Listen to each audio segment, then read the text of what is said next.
Greetings, ladies and gentlemen, and welcome to this latest edition of RE026, where I take old stories and I update them to my modern audio standards. If you like this sort of content, I'd be honored if you would click the like button and possibly subscribe. But more importantly, I hope you enjoy the story, and here it goes. The Gardener, written by RegalLegalEagle. There was a great beast that stalked the lands, a wolf king, who had continued to defeat the very best of each kingdom. The elves had set their finest marksmen, but the beast moved too quickly to let his heart be pierced by any arrow, and soon hunted the hunters. The dwarves had sent their strongest warriors, but the wolf could snap their hammers with his powerful jaws and drive them back with his long reach. The fae had sent their sorcerers and mages, but the king of beasts had powerful magics of his own and turned their talents against him. Of all the civilized peoples, only the humans had not sent champions to try and defeat the creature. As the youngest of the races, they had no warrior stronger than the dwarves, no marksman better than the elves, no magician smarter than the fae. Who, then, could even hope to challenge this creature? But amongst the humans was a gardener who was not a champion of anything. She did not wield a bow with great accuracy. She had no hammer or armor, and she did not know the power of magic. Instead, she tended her garden in the woods, trying to live quietly. But the beast would not allow this, as he trampled her garden time and again, through his fights with champions and the other races, and even his grand hunts across his woods. One day, the gardener decided that she would stop his constant trampling of her peaceful garden in the woods. She waited for the next time the wolf approached her little cabin, intent on hunting deer and elk to fill his belly. When he was confronted with the gardener, she stood before him in her simple clothes and a straw hat, rake in hand. "Wolf, I live simply in these woods, tending to my garden, and you trample my poor flowers time and again." The wolf was curious as to this defiant figure before him. He had bested the champions of each of the other realms, but not humans. The garden attracted the animals he hunted, so he had allowed her to stay in these woods, and now she seemed ungrateful for his kindness. "Little human, I am the king of the beasts," the wolf explained, towering above her. "I have felled the strongest dwarf, the fastest elf, and the smartest fae. You dare speak to me about your garden?" "I do, for it is mine. I tend to it and care for it, and you trample it without concern." Defiant still, the wolf was angry, but curious. "And what shall you do about this?" he inquired.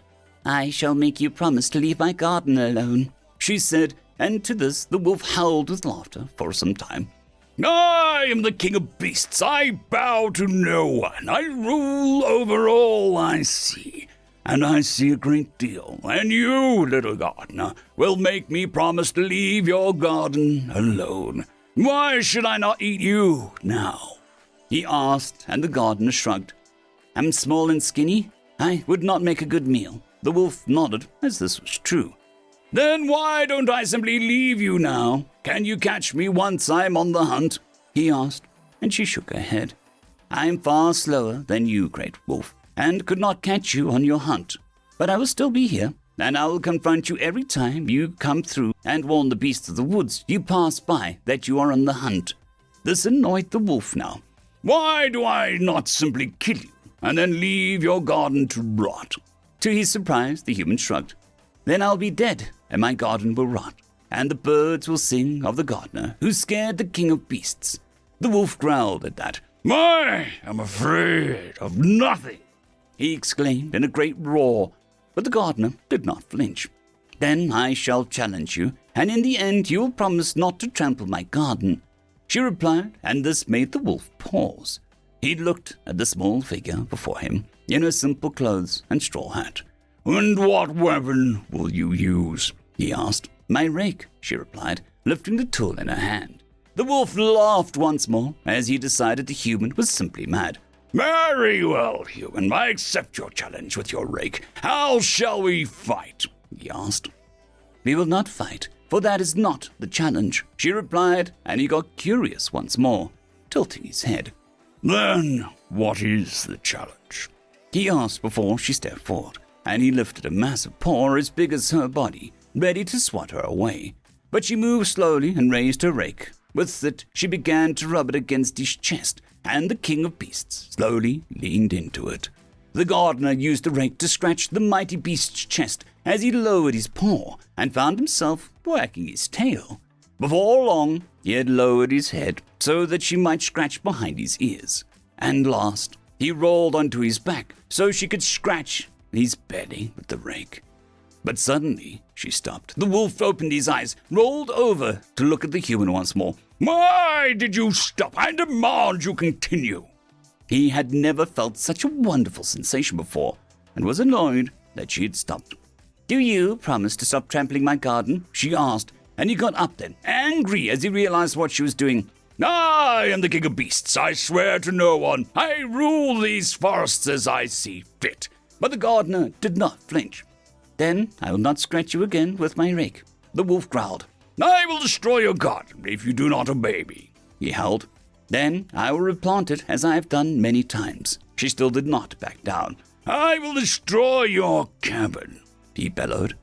"Then I will sleep beneath the stars as I rebuild it," she replied, calm as before. "I will destroy you," he growled, leaning in close, his massive teeth bigger than her head. "Then I will not be able to use my rake." Her simple reply made him stop. She stood there before him, defiant still, his threats doing nothing to persuade her. The wolf stood tall, then towering over the lowly gardener, as he thought of all the subjects of his kingdom. He thought of the fish in the rivers, the birds in the sky, the bears in the mountains, his kin in the woods, and even the squirrels in the tree. No one could hold a rake. "This is your request," he finally asked, "that I do not trample your garden." "That is my request," she replied. Finally, the great beast muttered quietly, "I will not trample your garden." "You need to swear it," the gardener insisted, and the beast growled for a moment before saying, "I, the great wolf, king of all beasts, swear to not trample your garden," he announced, and the gardener lifted a rake and began to scratch his chest once more. But this would not be the last deal struck between the beast and the gardener. One day, the Wolf King hunted near the garden, for he wished to enjoy being scratched by the gardener's rake soon after. But to his surprise, the gardener offered him a deal. "If you bring me meat from your hunt, I shall prepare it with herbs from my garden here and cook it for you." "You think I, the great Wolf King, need you to prepare my food for me? I have been hunting alone here for centuries. What do you have to offer to one so successful at hunting as me?" he asked, more amused than upset. "You are a hunter, but only that. I am a gardener. You have not had the taste of meat finely seasoned and prepared for you, but instead eat simply to survive. Surely you desire more from this." The great wolf thought this over and accepted her deal. He could spare some meat to sate his curiosity. But once the great Wolf King had tasted the meat prepared by the gardener, it was no mere curiosity, but a craving growing larger with each new recipe she fed him. He began to detest eating his hunts unless she had time to season and cook the meat for him. His hunts now centered around her garden, so that he could bring back his catch easily. As he got more content with this, she set to make another deal with him. "O great Wolf King," she said, even as she brought him another serving of his favorite seared venison. "You are so powerful, strong, and intelligent. I ask, why is it that you kill the champions of the other races who come to your forest?" "They seek to kill me," he growled in response. "Should I not seek revenge for last act, to make it clear that I am the great Wolf King, and not to be trifled with?" "But you're so quick and mighty. Could you not simply defeat them and send them home alive, to bear the shame of their defeat before their kin? Would this not make your forest safer, as they see you are not a threat, but simply wish to be left alone?" As she asked this, the Wolf King considered it, and slowly shook his head. "It is the ancient laws of the forest. I am the great Wolf King. They seek my heart, and instead I shall have theirs." He nodded at that then, but she waved her hand at his meal before him. "Are you not satisfied with the meals I prepare for you? Does the heart of the champion taste better than the seasoned venison or the grilled river salmon? Should I stop making these meals for you so that you have room in your belly for the hearts of champions who offer you no real challenge, but you seek to destroy anyway." The wolf growled as she suggested this, realizing she wanted to make another deal. But as he considered it, he thought perhaps it would not be a terrible deal for him. You will continue to make these meals for me if I stop killing the champions. You'd seek to keep me full and content, so I see no reason to snack upon their flesh." With that, she nodded. "Of course, O great Wolf King. It would be my duty to make sure you have your fill of your favorite treats in exchange for your mercy you show to them." The wolf nodded and then leaned down to feast upon the venison she prepared for him. "So be it. I, the great Wolf King, shall show the champions of other lands mercy, so long as you keep me well fed." With that, the deal was struck. The wolf no longer killed the champions who came for his pelt, but instead drove them off as less and less came, as those who survived could now tell their kin that he was too mighty to defeat, but content to stay in his forest. As the year wore on, the gardener was able to take an extra meat he brought and trade it with the woodcutters who had begun to move into the forest, hearing of the safety it brought thanks to the great Wolf King. Her small hut became a cabin with a large roof to let the great Wolf King in so that he may sleep before the great fire she kept inside. As fall turned to winter, he was more comfortable than in any winter past. The gardener had preserved some of his food to last through the cold, and sleeping next to the fire was far better than his old cave, which was bitterly cold in these snowy months. But before he could grow truly complacent, the gardener came to him on one day in the first snow. "Now, great Wolf King, is it not true that your kin must sleep in caves huddled together for warmth against the snow outside? Why do you let your people live like this?" The Wolf King growled in anger at her. "What do you mean, little gardener? Why should they live any other way? They are my subjects. They may be cold, but they are proud, and they are free." "My kin have moved into this forest. The woodcutters and the mushroom pickers and potion makers.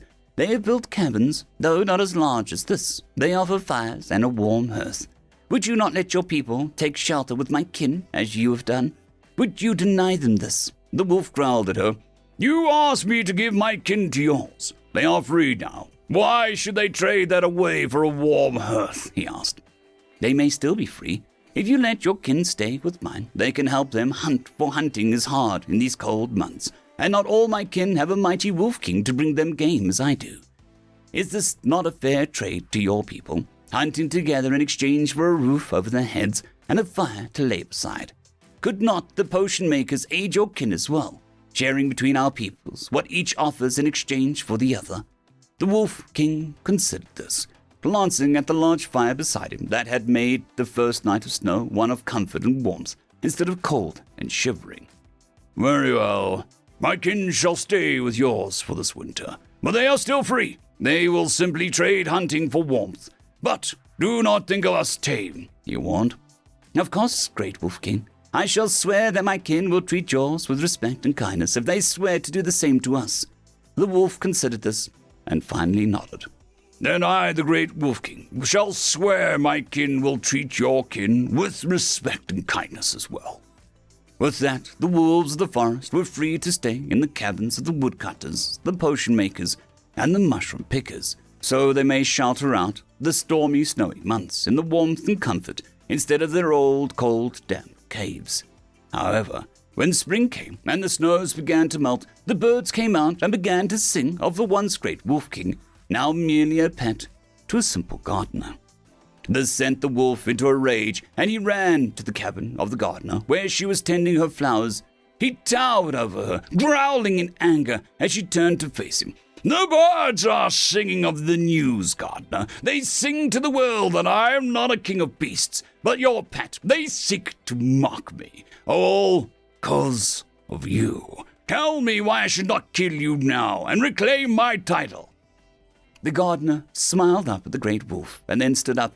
"Because they are wrong," she said simply, and the wolf blinked. His growling ceased. "I asked you to swear these things because I could not make you through force. You are too strong and mighty, but in sparing my garden, I could grow you the herbs for potions and the spices for meat you eat. Inspiring the champions who seek to kill you, show mercy, and allowing your kin to seek shelter from the cold in the cabins of my kin, you show wisdom. And most importantly, in keeping your promises, You show that you are my friend." The wolf blinked once more as the gardener reached up, using her hands instead of her rake, as she stood on her toes to scratch his chin.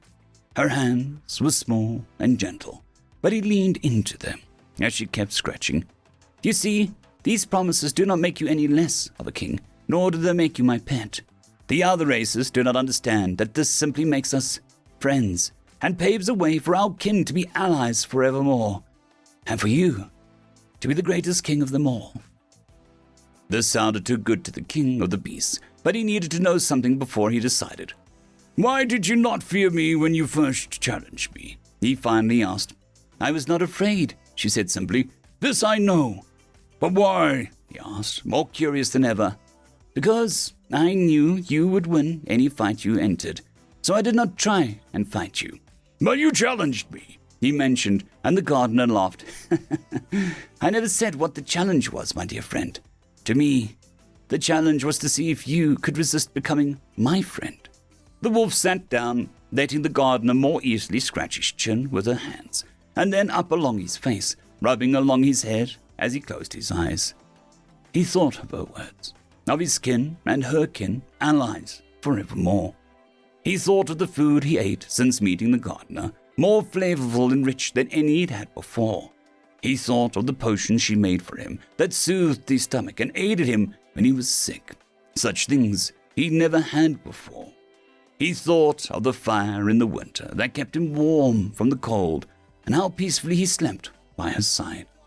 He thought of his kin, how many more had survived this winter in the cabins of her kin. How many were cured of their illnesses by the potions the humans made. How many of them found new purpose working alongside the gardener's kin. Yes, he would allow this to happen, and he would be the greatest king of them all, for he had made allies with the humans forevermore.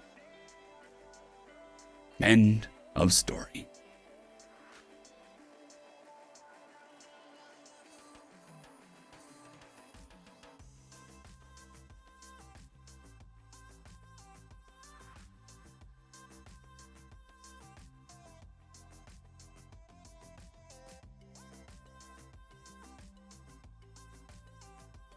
I'd quickly like to thank the T5 peeps: Cold War Boomerwaffen, Severin Cerberus, Bushmaster 177, Henry the Red, Caspar Arnholtz, Cold War Boomerwaffen, Elijah Silvercross, Dragzoon WRE, and Severin Cerberus. Thank you very much.